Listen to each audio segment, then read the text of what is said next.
Welcome to this week's OK at Work with myself, Sarah Sawyer, and my colleague, Russell Berger from the Offit Kurman Employment Group.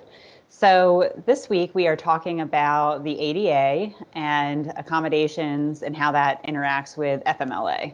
So for a lot of our clients that have, where FMLA applies, there's a lot of intersection as people are coming back from FMLA and having to figure out, all right, are they ready to come back? Do they need an accommodation when they come back?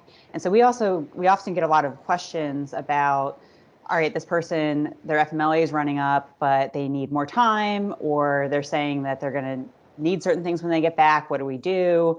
And often people will come to us after they've kind of let someone sit in limbo after FMLA for a while and can cause some issues. So what do you usually advise clients when they're dealing with FMLA and ADA issues, Russell?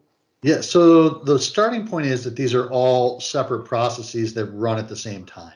So FMLA is 12 weeks of job protection for eligible employees, and employers are only going to have to worry about it if they have 50 employees or more, although in some states there's baby FMLAs.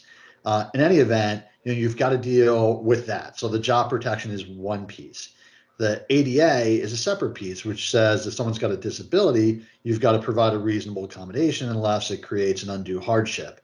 And then I'll throw into the mix too, a third process that runs at the same time, because I often see this overlapping too, is workers' comp. Somebody gets hurt at work, they're even getting paid through workers' comp. So there's no real pressing issue because the employee is getting compensated, but that could run on for an extended period of time. And so my starting point really is these are three separate processes, and you need to address all three simultaneously. You can't just say, well, it's FMLA, it's not ADA, so in 12 weeks you'll be back. That's not the case. Like I said, you've got to deal with all of them at the same time, which the one that's the easiest to ignore is the ADA, because workers' comp will take care of itself. FMLA is straightforward enough. Someone needs to be out. Okay, we do the paperwork, we run the clock. But the ADA is the more challenging one because it requires accommodation. It requires an interactive process. It requires, some vetting of the disability and what accommodation is needed. And oftentimes those accommodations might be requests for extended leave.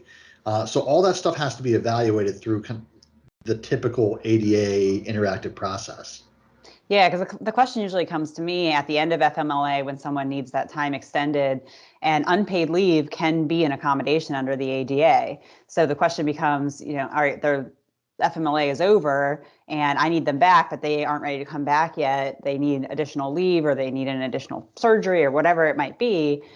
Well, can I just terminate them? And the answer is no. I mean, you need to go through the interactive process and figure out, like, all right, well, how long are they going to be out? Is it reasonable to give them, unpaid leave as an accommodation? And you got to go through the process, through the facts, and then figure out, well, then can they come back with an accommodation?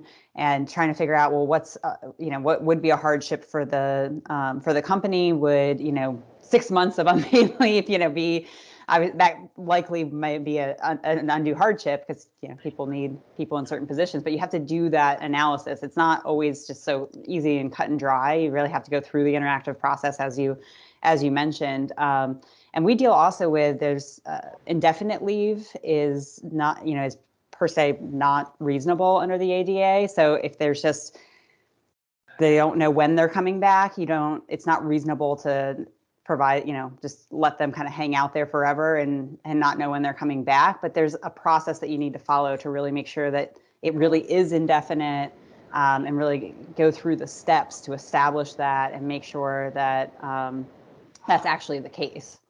Right. Well, because we also see it's not indefinite leave, but it's a whole series of being written out for a month and then being written out for the next month. And you've got 4 or 5 months like that. And you start to think, well, this isn't really being written out for another month. This is an indefinite leave.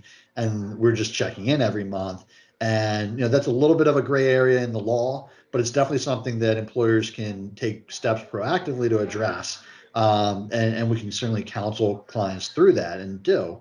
The other last point I wanted to make was, while you mentioned clients coming to us at the end of an FMLA leave with ADA questions, We see it in the workers' comp where it's way more than 12 weeks. Someone's been out for 6 months, 9 months, a year, saying, "Hey, this person's been out for a year. I think I should probably do something. What do I have to deal with?" And of course, the ADA is still there, and if it hasn't been addressed already, you still have to address it before you can take any action.